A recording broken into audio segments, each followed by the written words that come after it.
आमतौर पर index finger से नाक को छूना या हल्का सा रगड़ना भी शक या सीक्रेटनेस का साइन है। एक पल के लिए किसी ऐसे इंसान के बारे में सोचें जिसे आप अच्छी तरह से जानते हैं, जो आमतौर पर इस पोस्चर में आ जाता है। आप पाएंगे कि वो अपने अकॉर्डिंग गोल ओरिएंटेड है, वो कंपटीशन का मजा लेता है।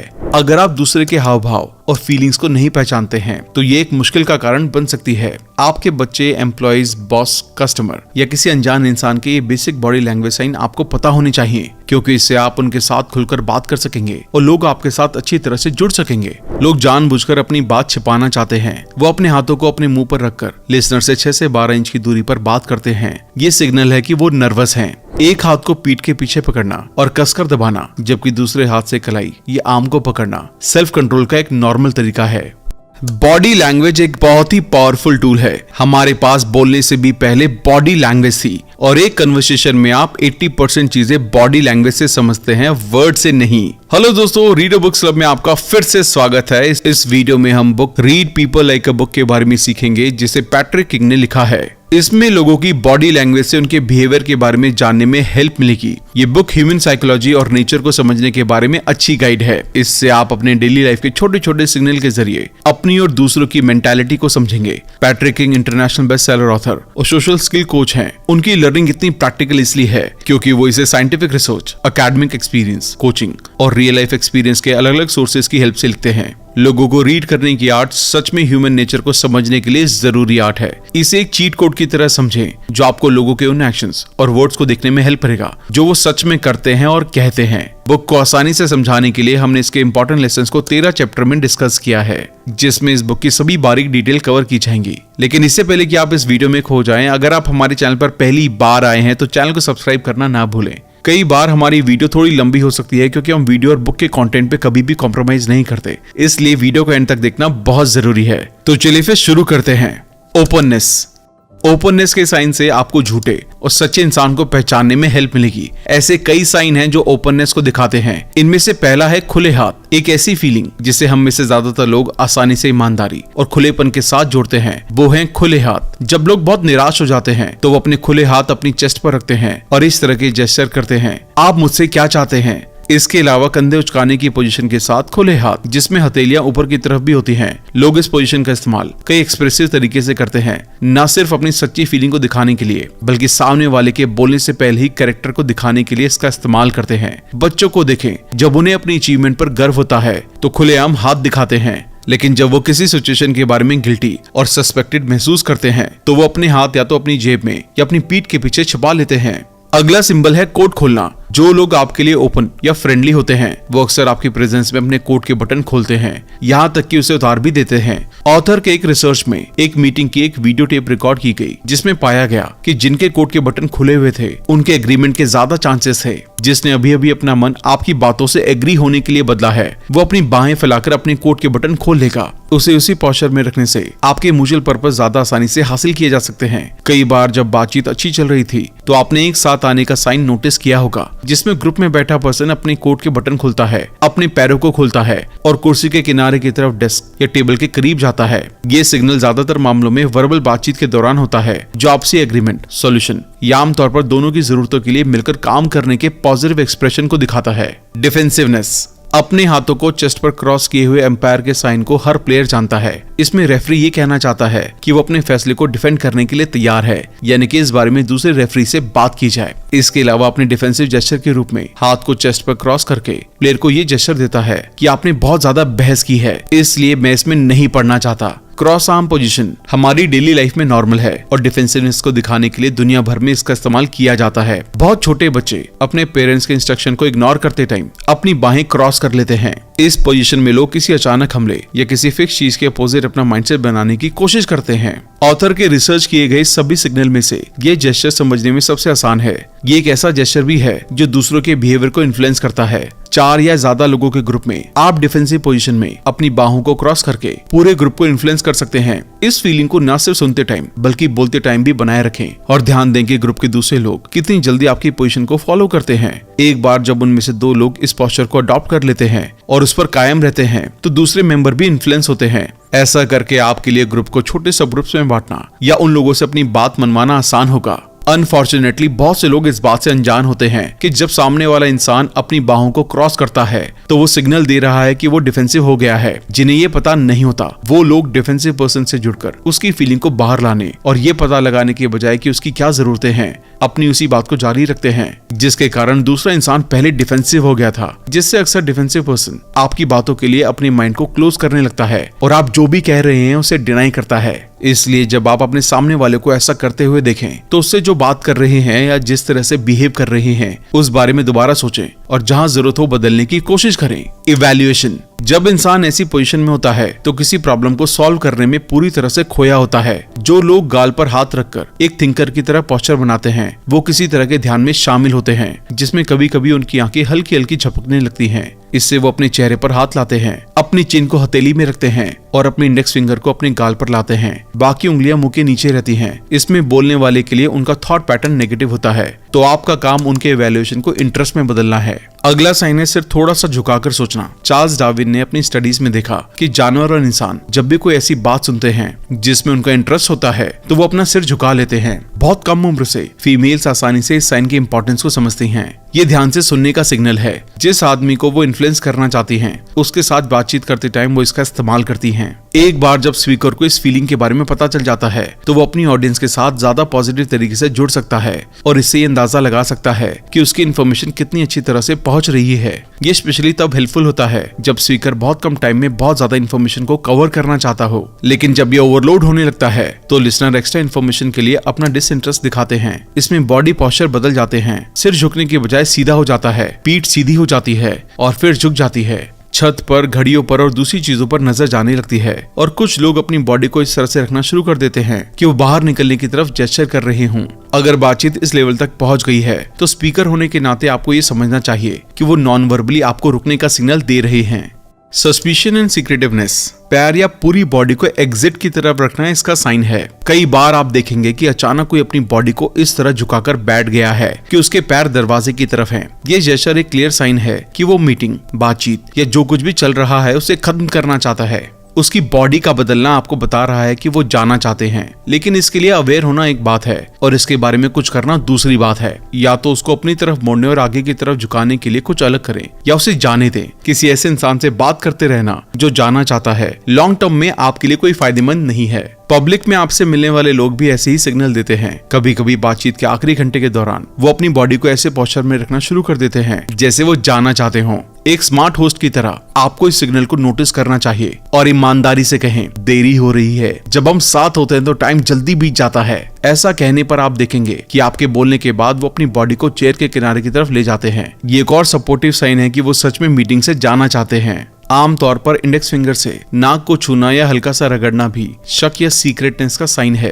एक बार एक स्टूडेंट यूनिवर्सिटी में प्रोफेसर बर्डविसल के साथ बुक्स पर डिस्कशन कर रहा था। जब उससे एक नई क्लासिक बुक के बारे में उसकी राय पूछी गई तो स्टूडेंट ने अपनी नाक रगड़ी और कहा कि उसे ये किताब बहुत पसंद आई है। प्रोफेसर ने कहा, सच्चाई ये है कि आपको ये किताब पसंद नहीं आई है। बातचीत करते करते स्टूडेंट ने एक्सेप्ट किया कि उसने असल में सिर्फ कुछ पेज ही पढ़े थे और उसे वो अच्छे नहीं लगे। रेडीनेस। हिप्स पर हाथ रखकर खड़े होना रेडीनेस का साइन है। ये ऐसे साइन में से पहला है जिसे हम साफ तौर पर पहचान सकते हैं। आप इसे अक्सर किसी खेल के दौरान तब देखते होंगे जब कोई एथलीट खेल में शामिल होने का इंतजार कर रहा होता है। किसी बिजनेस मीटिंग में जब कोई इंसान अपने हिप्स पर हाथ रखकर या पैर फैलाकर खड़ा होता है तो इसकी पूरी पॉसिबिलिटी होती है कि वो वहां मौजूद लोगों से उसके इंस्ट्रक्शन को फॉलो कराने में इंटरेस्ट रखता है।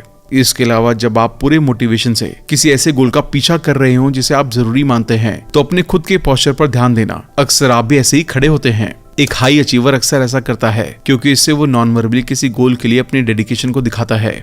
एक पल के लिए किसी ऐसे इंसान के बारे में सोचें जिसे आप अच्छी तरह से जानते हैं जो आमतौर पर इस पोस्चर में आ जाता है। आप पाएंगे कि वो अपने अकॉर्डिंग गोल ओरिएंटेड है। वो कंपटीशन का मजा लेता है। इसे जानने के लिए ऑथर ने कई सालों तक उन पार्टिसिपेंट्स का रिकॉर्ड रखा जो उनके सेमिनार्स में शामिल हुए हैं। उनमें से लगभग 75% लोग सेमिनार के पहले घंटे के दौरान सवाल पूछते टाइम अपने कोट उतारे हुए, बटन खोले हुए या हाथों के बल हिप्स के पोस्चर में थे।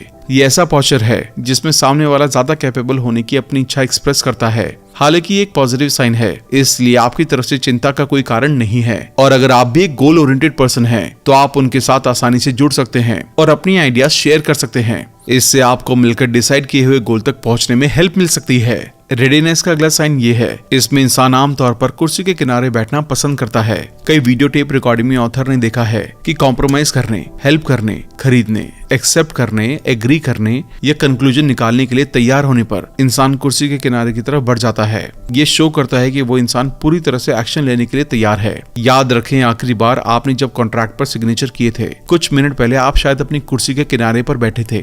अगर आपको डील पसंद नहीं आई तो उठने और जाने से पहले आपने सेल्समैन को अपनी फीलिंग्स दिखाने के लिए उसी साइन का इस्तेमाल किया होगा जो हमने पिछले चैप्टर में जाना। सेल्स के कई जानकार लोग जिनके साथ ऑथर और उनकी टीम ने डिस्कशन किया, वो इस बात से एग्री करते हैं कि लोग अपनी सीट के किनारे पर बैठकर बाय करने की अपनी एक्साइटमेंट को दिखाते हैं। वो इस बात से भी एग्री थे कि जब कोई उन्हें सेल्स के बीच बहुत ज्यादा ऑब्जेक्शन को ऑफर करता है और फिर कुर्सी के किनारे पर बैठ जाता है तो कस्टमर उठकर जाने की तैयारी कर रहा होता है। अगर आप एक सेल्समैन हैं और खोई हुई सेल्स को दोबारा वापस पाना चाहते हैं तो ये बाउंस बैक करने का टाइम है। अगर आपके पास उस कस्टमर का इंटरेस्ट अपने सामान में वापस जगाने के लिए कुछ नया नहीं है तो बेहतर होगा कि आप अपना टाइम किसी दूसरे पोटेंशियल कस्टमर में लगाएं। रेडीनेस का अगला साइन है फैली हुई आर्म्स। जब आपके हाथ मेज के किनारे को पकड़ रहे हैं, बैठने खड़े होने के दौरान ये पोस्चर एक मजबूत कमांड के साथ ये कहने का सिग्नल है कि मेरी बात सुनो, मुझे कुछ कहना है। उस कंडीशन को इमेजिन करें जहां जूनियर इस पोस्चर में अपने सीनियर से कहता है, आप मुझे जॉब से क्या निकालेंगे, मैं खुद ही जॉब छोड़ देता हूँ।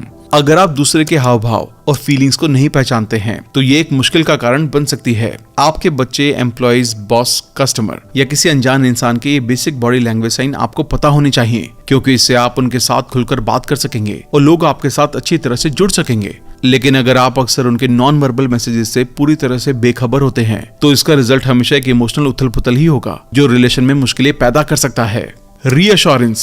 यंग लोगों में अंगूठों को एक दूसरे से रगड़ते हुए हाथ दबाना सबसे आम साइन में से एक है जहां उन्हें रीअश्योरेंस की जरूरत होती है। इस दौरान हाथ से पिंच करना, कुछ चबाना या सक करने के लिए मुंह में पेन या पेंसिल डालना एक और जेस्चर है। जब कोई फीमेल कुछ ऐसा कहती या सुनती है जिससे वो अनकंफर्टेबल हो जाती है तो उन्हें श्योर करने के लिए बहुत ही प्यार से समझाने की जरूरत होती है। ऐसे में अगर आप उनसे पूछे कि आपने अभी जो कहा उसके बारे में आप श्योर हैं, वो शायद आपका श्योर करने की कोशिश करेंगे कि ऐसा ही है, या वो डिफेंसिव हो जाएंगी और जवाब देने से मना कर देंगी। दोनों ही मामलों में वो सिग्नल दे रही हैं कि उसने जो कहा है उस पर उन्हें पूरा विश्वास नहीं है और एक बार दोबारा से एश्योरेंस की जरूरत है। एक और साइन है जो रीअश्योरेंस को दिखाता है, वो है हाथ के फ्लैशी वाले हिस्से को पिंच करना। इसका इस्तेमाल मेल और फीमेल दोनों करते हैं, हालांकि ये फीमेल में ज्यादा नॉर्मल है। एक स्टडी में ऑथर ने पहले पार्टिसिपेंट्स को कॉफी दी ताकि वो प्लेबैक देखते टाइम अपने हाथों को बिजी रखें। वो ये देखना चाहते थे कि कितने लोग कॉफी पीना बंद करके पिंच करना शुरू कर देंगे। उन्होंने पाया कि उनमें से ज्यादातर लोगों ने पहले कप को अपनी आंखों के सामने ढाल के रूप में इस्तेमाल किया, जैसे कि वो उन्हें एक जरूरी काम करने से रोकने की कोशिश कर रहा हो। फिर इसे नीचे रख दिया और पिंच करना जारी रखा।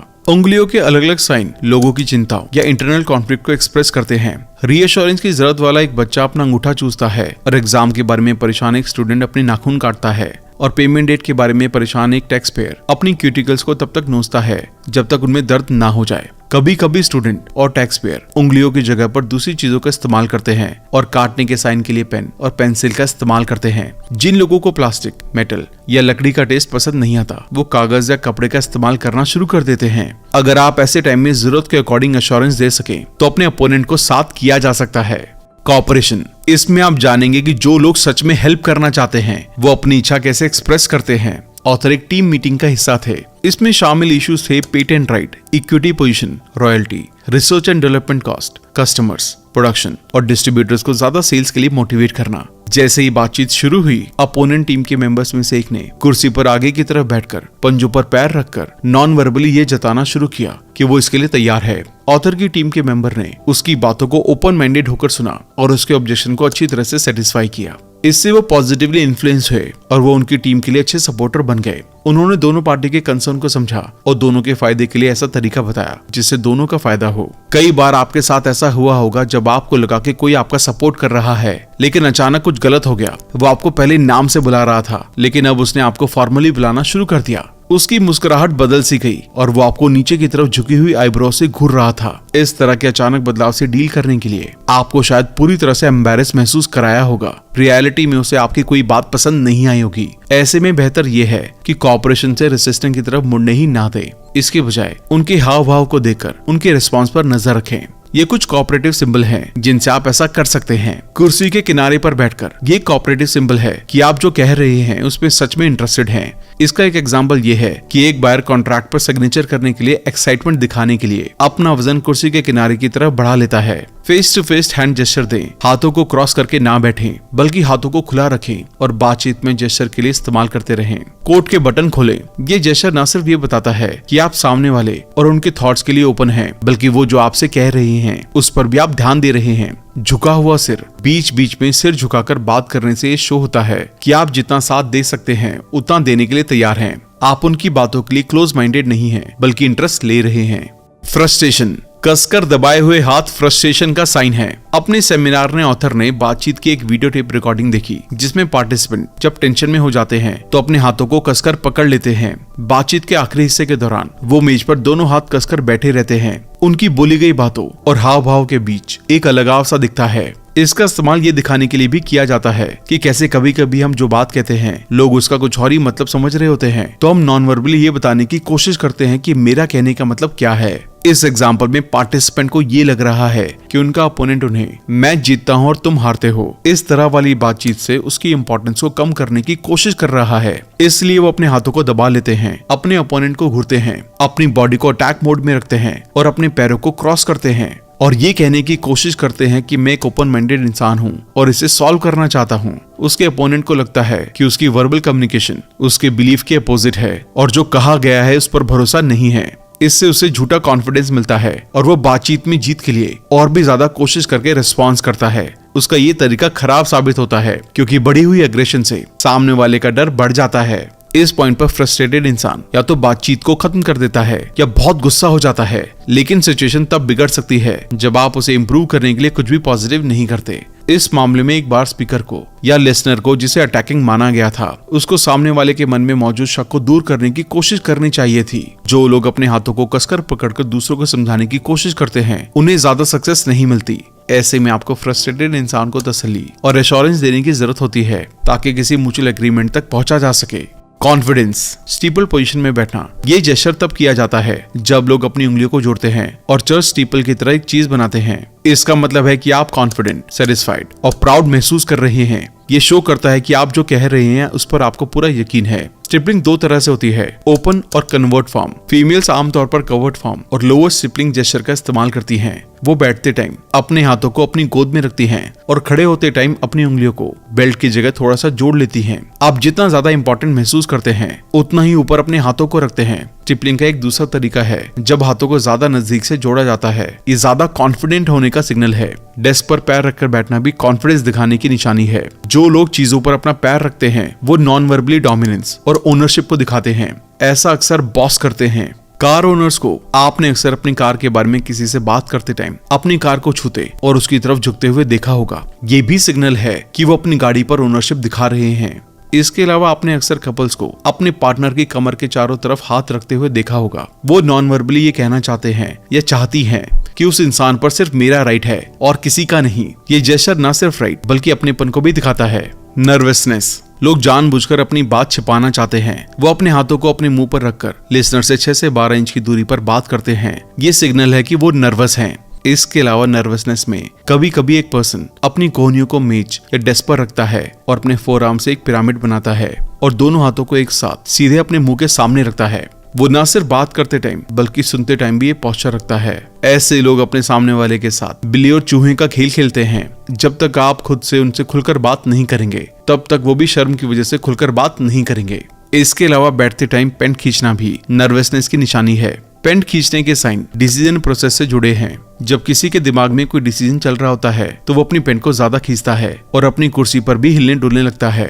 डिसीजन लेने के बाद पेन खींचना बंद हो जाता है। इस बिहेवियर को बैरोमीटर की तरह इस्तेमाल करके आप ये अंदाजा लगा सकते हैं कि दूसरा इंसान डिसीजन लेने के कितना करीब है। जो जितना ज्यादा तेजी से मूव होगा उसके डिसीजन के करीब होने के चांसेस उतने ही ज्यादा हैं। सेल्फ कंट्रोल, हमें कम उम्र से ही सिखाया जाता है कि गोल और पर्पस को पूरा करने के लिए पेशेंस और प्रेजरेंस जरूरी है। इसके लिए सेल्फ कंट्रोल जरूरी है। हम निराशा पर काबू पाने और अपना आपा खोने से बचने के लिए अक्सर इस तरीके का इस्तेमाल करते हैं। ये हमें सोशली एक्सेप्टेबल तरीके से बिहेव करने की परमिशन देता है। एक हाथ को पीठ के पीछे पकड़ना और कसकर दबाना, जबकि दूसरे हाथ से कलाई या आर्म को पकड़ना सेल्फ कंट्रोल का एक नॉर्मल तरीका है। इन्हें कई बिजनेस मीटिंग या पब्लिक इवेंट में देखा जा सकता है। जब कोई इंपॉर्टेंट इंसान स्ट्रेस, दबाव या चिंता से घिरा होता है, फिर भी उसे कंट्रोल करने की कोशिश करता है। बंद एंकल्स और बिछे हुए हाथ भी सेल्फ कंट्रोल को दिखाते हैं। अपनी लाइफ के उस मोमेंट को याद करें जब आप डेंटिस्ट के पास गए थे, जब आपके दांतों की ट्रीटमेंट की बारी आने वाली थी। उससे पहले अपने पैरों को नोटिस किया हो तो आपकी एड़ियां बंद होंगी और हाथ बिछे होंगे। आमतौर पर हम अपनी स्ट्रॉन्ग फीलिंग को दबाने के लिए इस पोस्चर का इस्तेमाल करते हैं। जॉब के लिए इंटरव्यू की स्ट्रेसफुल सिचुएशन में कई लोग अपनी एड़ियों को बंद करके बैठते हैं। एक बार इंटरव्यू के दौरान जब वो अनकंफर्टेबल, चिड़चिड़े या जो कुछ भी हो रहा है उससे डिससेटिस्फाइड होते हैं तो अपनी एड़ियों को इस तरह से बंद कर लेते हैं। अगला साइन है हाथ को रोकना या कलाई को पकड़ना। इंटरनल कॉन्फ्लिक्ट को एक्सप्रेस करते टाइम इंसानों के साथ साथ जानवर भी इस बिहेवियर पैटर्न का इस्तेमाल करते हैं। जब कोई इंसान गुस्से में अपनी फीलिंग को डायरेक्ट एक्सप्रेस नहीं कर पाता तो डेस्परेशन में अपना सिर खुजलाने लगता है या अपनी गर्दन के पिछले हिस्से को रगड़ने लगता है। फिर वो मजाक मूवमेंट या धमकी वाले पोज दिखाने लगते हैं, जैसे अपनी मुट्ठियां भींचना, अपनी कलाई या बाह पकड़ना या डराने के लिए धमकी वाला एक कदम आगे बढ़ाना। एंड में वो अपनी फीलिंग को एक जगह जैसे मेज पर मुट्ठी से पीटना या दरवाजे पर लात मारकर एक्सप्रेस करते हैं। ये एक्टिविटीज ऐसे साइन हैं जिनके बारे में आपको दूसरों के इमोशनल स्टेट से जुड़ने और उनका सामना करने के लिए अवेयर होना चाहिए। सैडनेस, हाथ में सिर रखना बोरियत का साइन है। इसमें हाथ की हथेली में सिर का बोझ होता है और आंखें झुकी रहती हैं। जो कुछ हो रहा है उसके बारे में वो इंसान किसी भी फीलिंग को छिपाने की जहमत नहीं उठाता। वो बस अफसोस की पोजीशन में अपना खुला हाथ अपने सिर के किनारे पर रखता है, अपनी ठुड्डी को झुकाता है और पलकों को झुकने देता है, जिससे उसकी आंखें आधी ढक जाती हैं। बोरियत का एक और साइन है खाली घूरना। इसमें सामने वाला इंसान ये दिखाने की कोशिश करता है कि मैं तुम्हें देख रहा हूँ लेकिन सुन नहीं रहा। सामने वाला इंसान आपको एक ज़ॉम्बी जैसी नजरों से देखता है। उसके बारे में आपको लगता है कि वो सुन रहा है, लेकिन असल में उसे आपकी बातों में कोई दिलचस्पी नहीं होती है। इसमें वो आपको सिर्फ देखता रहता है। उसकी आंखें शायद ही कभी झपकती हैं। पलके झपकाने की कमी ये सिग्नल देती है कि वो अनकॉन्शियस स्टेट में है और आंखें खोलकर सो रहा है। उनके मन में आपको लेकर बहुत दुश्मनी है या जो कुछ भी हो रहा है उसके लिए बहुत बोरियत महसूस कर रहा है। एक्सेप्टेंस के साइंस दूसरों से हमें मिलने वाले रेस्पॉन्स और सहमति को दिखाते हैं। इसे समझना बहुत जरूरी है ताकि आप रियल में लोगों को परख सकें। लाइफ की सबसे मुश्किल सिचुएशन में से एक किसी ऐसे इंसान का सामना करना है जिसके बारे में आपने सोचा था कि वो आपकी बातों से एग्री करता है, लेकिन असल में वैसा नहीं है। ऐसा अक्सर रिलेशन में होता है। आप दूसरों पर भरोसा कर लेते हैं लेकिन असल में वो आपको धोखा दे रहा होता है। इसलिए एक्सेप्टेंस के जरिए आप ऐसे इंसान को परख सकते हैं कि वो भरोसे पर कितने कायम हैं। उसके साइन को पल पल बारीकी से समझना बेहतर समझ की राह की शुरुआत है। हाथ को चेस्ट पर रखने का जेस्चर क्लियरली एक्सेप्टेंस को दिखाता है। इसका मतलब है कि वो इंसान आपका कल्चर, तरीके और थॉट्स का पूरा सपोर्ट करता है। सदियों से इंसान वफादारी, ईमानदारी और भक्ति की फीलिंग को दिखाने के लिए अपनी सीने पर हाथ रखता है। ये जेस्चर एंशिएंट रोमन टाइम से चलता आ रहा है, जब रोमन आर्मीज में वफादारी दिखाने के लिए अपना एक हाथ चेस्ट पर और दूसरे हाथ से ग्रीटिंग किया जाता था। ये जेस्चर हम इंडियन भी अपने झंडे के लिए लॉयल्टी का वादा करते टाइम इस्तेमाल करते हैं। इसके अलावा लोग अपनी सच्चाई को दिखाने के लिए इस साइन का इस्तेमाल करते हैं। याद रखें, जब आप बच्चे थे और आपने कसम ली थी या कोई ऐसी बात कही थी जिस पर आप चाहते थे कि आपके दोस्त विश्वास करें, आपने हथेली को बाहर लाकर अपना हाथ उठाने के अलावा सपोर्ट के लिए अपना दूसरा हाथ अपनी चेस्ट पर ले आए थे। फॉर्मल ओकेजन्स को छोड़कर फीमेल सच्चाई, डेडिकेशन और वफादारी को दिखाने के लिए बहुत कम इस साइन का इस्तेमाल करती हैं। इसकी बजाय जब एक फीमेल अपने एक या दोनों हाथ को अपनी चेस्ट पर लाती हैं, तो यह आमतौर पर एक डिफेंसिव जेस्चर होता है जो अचानक शॉक या सरप्राइज का सिग्नल देता है।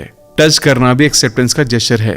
ज्यादातर लोग जिन लोगों को पसंद करते हैं उन्हें अक्सर छूकर ये दिखाने की कोशिश करते हैं कि वो उनकी बातों से एग्री हैं। जो लोग सिर्फ आगे बढ़ते हैं और दूसरे को छूते हैं या सामने वाले के कंधे या आर्म को पकड़ते हैं, वो किसी बात को बीच में रोकना या उस पर जोर देना चाहते हैं। लेकिन ज्यादातर लोग टच करने को एक शांत फीलिंग के रूप में इस्तेमाल करते हैं। आमतौर पर इसका मतलब होता है कि आप चिंता मत करो, मैं साथ हूँ, सब कुछ ठीक हो जाएगा। थैंक यू दोस्तों। तो ये थी read people like a book की समरी। तो अब तक हमने जो कुछ भी सीखा है उसके मेन पॉइंट को रिवाइज कर लेते हैं ताकि आपको इनको इम्प्लीमेंट करना याद रहे। हाथों को बाहर की तरफ खोलकर बातें करना और कोट के बटन खोलना ओपननेस की निशानी है कि सामने वाला आपकी बातों को सुनने के लिए ओपन माइंडेड है और सुनना चाहता है। Cross arm position defensive posture है जिसमें सामने वाला नॉन वर्बली आपसे ये कहना चाहता है कि आपकी बातें या आपका कहने का तरीका उसे पसंद नहीं आ रहा है और इसे बदलने की जरूरत है। थोड़ा सा सिर झुकाकर सोचना इवैल्यूएशन की निशानी है। इस पोस्चर में इंसान किसी डिसीजन के बारे में बहुत ध्यान से सोच रहा होता है। अगर कोई एग्जिट की तरफ देखकर कुर्सी पर बैठा है जिसमें उसकी बॉडी या पैर दरवाजे की तरफ है, तो वो नॉन वर्बली ये कहना चाहता है कि आप जल्दी से पूरा करो, मुझे जाना है। इसके अलावा हाथ को चेस्ट पर रखने का जेस्चर क्लियरली एक्सेप्टेंस को दिखाता है। इसका मतलब है कि वो इंसान आपके कल्चर, तरीके या थॉट्स का पूरा सपोर्ट करता है। थैंक यू दोस्तों। अगर आप बुक समरी के इस पार्ट तक पहुंच गए हैं तो इसका मतलब ये है कि आप भी हमारी तरह किताबों से बहुत प्यार करते हैं। लेकिन अगर आप हमारे चैनल पर पहली बार आए हैं और चैनल को सब्सक्राइब नहीं किया है तो चैनल को सब्सक्राइब जरूर कर देना और साथ साथ बेल आइकन को भी प्रेस कर देना, ताकि आप हर हफ्ते हमारी दोनों ही बुक समरीज को एंजॉय कर सकें और कंसिस्टेंटली कुछ नया सीख सकें। आप हमें कमेंट करके ये भी बता सकते हैं कि नेक्स्ट बुक समरी आप हमारे चैनल पर कौन सी देखना चाहते हैं। जल्दी मिलते हैं और भी बेहतरीन वीडियो के साथ। Thank you so much.